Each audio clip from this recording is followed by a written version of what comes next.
السلام علیکم جی، میں ہوں طاہر ملک۔ بات یہ ہے کہ پاکستان میں جو کلچر پولیٹیکل بن گیا وہ اتنا کمزور ہے کہ ہم 12 سے 24 گھنٹے سے زیادہ کوئی چیز کو نہ سمجھتے ہیں نہ اسے آگے چلتے ہیں۔ یا ایک بریکنگ نیوز آتی ہے اور بہت بڑا ایک کرائسس کریٹ ہو جاتا ہے اور اگلے دن ہم بھول جاتے ہیں۔ پچھلے ہفتے پورے پاکستان میں ایک ہی بیان بہت اوپر چڑھا تھا جی کہ امریکی صدر نے کہہ دیا کہ پاکستان کا ایٹمی جو پروگرام ہے وہ اس میں بے قاعدگی ہے۔ پاکستان ایک خطرناک ملک ہے۔ پاکستان کو چین اور روس کے ساتھ جوڑ دیا گیا۔ لو جی، رج کے ٹی وی ٹاک شو، ہر بندہ یوٹیوب اپنا وی لاگ سارا کچھ اس پہ چل رہا ہے، اور اس کے ساتھ پھر جی ساتھ ہی ضمنی الیکشن آ گئے، امریکہ کا بھی مسئلہ حل ہو گیا، وہ ایٹمی پروگرام بھی سیف ہو گیا، پاک امریکہ ریلیشن بھی سارے مسئلے حل ہو گیا۔ تو پاکستان میں جو سب سے انٹرسٹنگ چیز مجھے لگی ہے وہ یہ ہے کہ ہر وقت آپ کرائسس میں رہتے ہیں، اور جب کرائسس 12-14 گھنٹے ہوتا ہے ایک نیا کرائسس آتا ہے تو پہلا کرائسس آپ بھول جاتے ہیں۔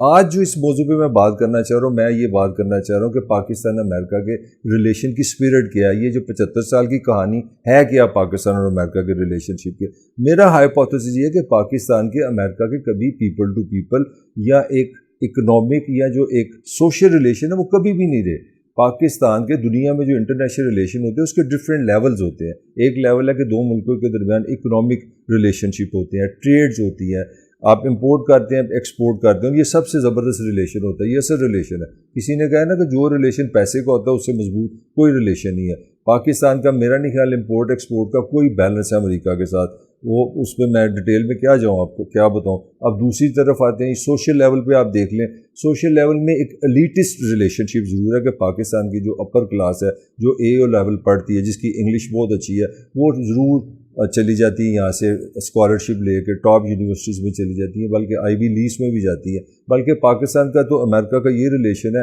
کہ آپ بے نظیر بھٹو ہارورڈ میں اس لیے پڑھی ہیں، وہ کینیڈی اسکول سے کہ تاکہ وہ بتا سکیں کہ جناب میں امریکہ سے پڑھ کے آؤں۔ Zulfikar Ali Bhutto Berkeley Berkeley university of California Berkeley سے پولیٹیکل سائنس پڑھے ہیں۔ تو پاکستان میں یہ اپر کلاس کو بہت ضرورت ہوتی ہے کہ وہ بتائے کہ میں آئی وی لیگ سے پڑھ کے آؤں، یہ بھی بڑا صحیح پاکستان کا ریلیشن ہے۔ اس کا مطلب ہے پیپل ٹو پیپل آپ کو کوئی ریلیشن نظر نہیں آئے گا۔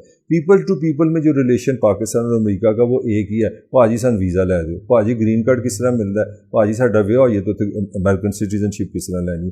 وہ سارا غریب آدمی کا ریلیشن ہے امریکہ سے امریکہ سے جا کے ڈالر لینے کا، وہ ایک ڈالر اس کا ڈریم ہے۔ تو عام آدمی کا جو اصل ریلیشن ہوتا ہے کسی دو ملکوں کے درمیان، وہ سب سے بڑا اکنامک ریلیشن ہوتا ہے، پھر سوشل ریلیشن ہوتا ہے، پھر پیپلز ٹو پیپل ریلیشن ہوتا ہے۔ میرا نہیں خیال 75 سال میں ایک عام پاکستانی کو کبھی یہ ریلائزیشن ہوئی ہے کہ میں پاکستانی بطور پاکستانی امریکہ جاؤں، ٹیکس سے جاؤں، ویزا لوں، وہاں سے گھوموں پھروں، نہ اس کے پاس پیسے ہیں، نہ اس کے پاس ویزا ہے، نہ اس کے پاس اس کلاس کی انگلش ہے۔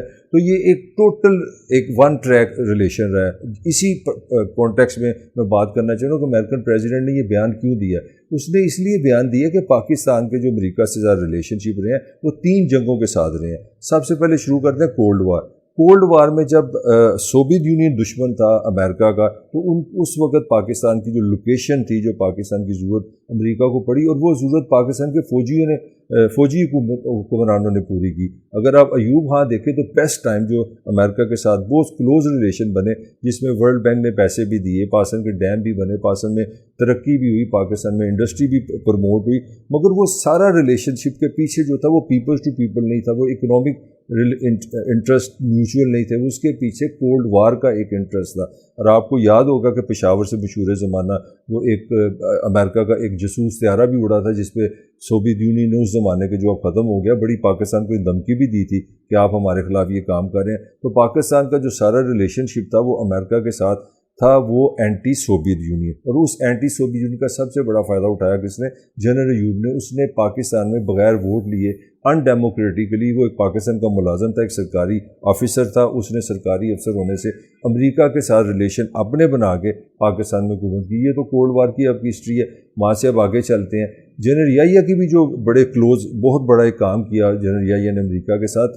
یہ ریلیشن سارے تقریباً جو ڈومینیٹنگ رہے ہیں وہ فوجی عامروں کے زمانے میں نے، جنرل یحییٰ کے دور میں جو پاکستان نے امریکہ کو سب سے بڑی ہسٹورک سروس پرووائڈ کی، وہ ہینری کسنجر وزیر خارجہ تھا، جو اسلام آباد سے چھپ کے چائنا پیکنگ گیا، اور پاکستان نے بہت بڑی ایک سروس دی امریکہ کو۔ پاکستان نے امریکہ اور چائنا کے درمیان جو ریلیشن شپ کے درمیان ایک برج کا کردار ادا کیا، اور میں پازیٹیولی سمجھتا ہوں پاکستان نے ورلڈ پیس کے لیے کام کیا، پاکستان نے دنیا کی 2 طاقتوں کو قریب کیا، یہ پاکستان کی بہت بڑی کنٹریبیوشن تھی۔ اس کنٹریبیوشن کے پیچھے بھی پیپل ٹو پیپل ریلیشن شپ نہیں تھے، ٹریڈ نہیں تھا، اس کے پیچھے بھی ہاں ورسز امریکن ریلیشن شپ تھے۔ آگے آتے ہیں جنرل ضیاء کی تو ٹوٹل لاٹری نکل آئی نا کہ سوویت یونین آ گیا افغانستان، اور وہ جو پہلا دور تھا پاکستان کا وہ سارا تھا مجاہدین کا، اور پاکستان میں پاکستان کے ریلیشن شپ جنرل ضیاء اور امریکہ کے ریلیشن تھے، اور جنرل ضیاء سے ریلیشن شپ یہ تھا کہ جناب ہم نے پاکستان میں جنت جانے کے لیے مجاہدین کو سپورٹ کرنا ہے، ان کی ہیلپ کرنی ہے تاکہ وہ اپنا ایک جہاد کریں اور ایک اسلامی نقطہ نظر کے تحت جذبہ شہادت کے تحت سوویت یونین سے لڑیں اور لڑ کے افغانستان کو آزاد کریں۔ اس کے بھی پیچھے پاکستان کا امریکہ سے کوئی آپ دیکھ لیں کوئی اکنامک ریلیشن آپ کو نظر نہیں آتا۔ دنیا کا کوئی بھی ملک ہوتا اگر آپ سارے دیکھ لیں، اس سے پہلے آپ جاپان دیکھ لیں، آپ تائیوان دیکھ لیں، تھائی لینڈ دیکھ لیں، کوریا دیکھ لیں، جس ممالک نے امریکہ کے ساتھ ہیلپ کی جنگوں میں، ان کے ضرور انفراسٹرکچر بدلے۔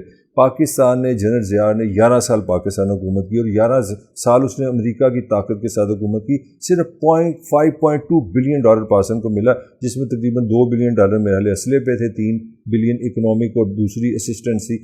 اتنی بڑی 11 سال ہیلپ کر کے ایک موٹر وے نہیں پاکستان نے کہا کہ جناب آپ کا سارا جو ہیلپ آپ نے ہم سے جو لینی ہے ملیٹریلی، آپ نے کراچی آنا ہے اور جنگ ہو رہی ہے ہمارے نارتھ پہ ساؤتھ پہ، کم از کم ہماری ٹرین جو ہے وہ 2 ٹریک کر دو، ہمارا ریلوے سسٹم ٹھیک کر دو، ہماری سب وے بنا دو، موٹر وے بنا دو، کچھ کر دو، کچھ بھی نہیں کیا۔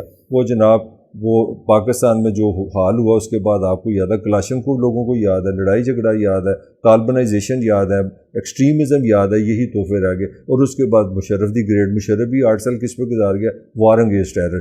تو وار اگینسٹ ٹیرر میں پوری دنیا کٹی تھی، پاکستان بڑا ٹاپ پہ تھا، پاکستان کی ضرورت تھی۔ تو جو مختصر میں کہنا چاہ رہا ہوں کہ پاکستان کا امریکہ سے جو ریلیشن رہا ہے، اب آپ اس پیراہے میں امریکن پریزیڈنٹ کے بیان کو سمجھنے کی کوشش کریں، وہ شروع ہوتا ہے کولڈ وار سے، وہ آتا ہے جہاد افغانستان سے، وہ ہوتا ہے وار اگینسٹ ٹیرر میں، اس میں تو پاکستان اور امریکہ کا ریلیشن کی نظر ہی نہیں ہمیں آ رہا۔ تو اسی ریلیشن میں جب آپ کو یہ اب صاف سمجھ آنی شروع ہوگی کہ اس وقت کسی وار میں پاکستان، جو میں پوائنٹ دینا چاہ رہا ہوں، وہ اس وقت کسی بھی امریکن وار میں جس میں امریکن انٹرسٹ ہو، پاکستان ہیلپ نہیں کر پا رہا، پاکستان کی کوئی وجود نظر نہیں آ رہا۔ اس لیے امریکن نے، کیونکہ انٹرنیشنل ریلیشن میں ہمیں سمجھنا پڑے گا کہ نہ دوستی ہوتی ہے نہ دشمنی ہوتی ہے، یہ مفادات ہوتے ہیں۔ اب کیونکہ ان کے مفادات نہیں ہیں تو انہوں نے آپ پہ پریشر ڈال دیے۔ تو آپ نے جو 70-75 سال میں ہمارے جنرل یحییٰ صاحب نے، جنرل ایوب نے، جنرل مشرف نے، جنرل ضیاء نے جو ہماری فارن پالیسی بنائی تھی، وہ ساری وار بیسڈ پالیسی تھی، جس سے ان کو پاکستان فوج کی ضرورت تھی، اور انہوں نے پاکستان میں ڈیموکریٹک فورسز کو آگے نہ آنے دیا۔ اس کا نتیجہ کہ اس وقت آگے بائیڈن نے یہ سخت بیان دیا پاکستان کے خلاف۔ میرا یہاں سے کنکلوژن یہی ہوگا کہ اب وقت آ گیا ہے کہ پاکستان ایک ایسی فارن پالیسی بنائے جس میں ٹھیک ہے فوج بھی میٹر کرتی ہے، جس میں جنگیں بھی میٹر کرتی ہیں، جس میں امریکن انٹرسٹ بھی میٹر کرتے ہیں، اس میں ایکولی جو چیز امپورٹنٹ ہے وہ ہے پاکستان کا اکنامک انٹرسٹ، وہ پاکستان کا ٹریڈ ود امریکہ، وہ پاکستان کا social relationship with America, people to people جو کنیکشن ہے وہ امریکہ سے کیا بنتا ہے۔ اس کے بغیر اگر ہم اسی طرح جنگوں میں جس طرح 70-75 سال ہم نے ضائع کیے ہیں، اسی طرح ہمارے خلاف بیانات آتے رہیں گے پاکستان میں، ہم سنتے رہیں گے، اور ہم 12, 14, 15 گھنٹے بڑا شدید رد عمل دکھائیں گے اور پھر آرام سے بھول جائیں گے۔ اس کے ساتھ طاہر ملک کو اجازت دیجیے۔ اللہ حافظ۔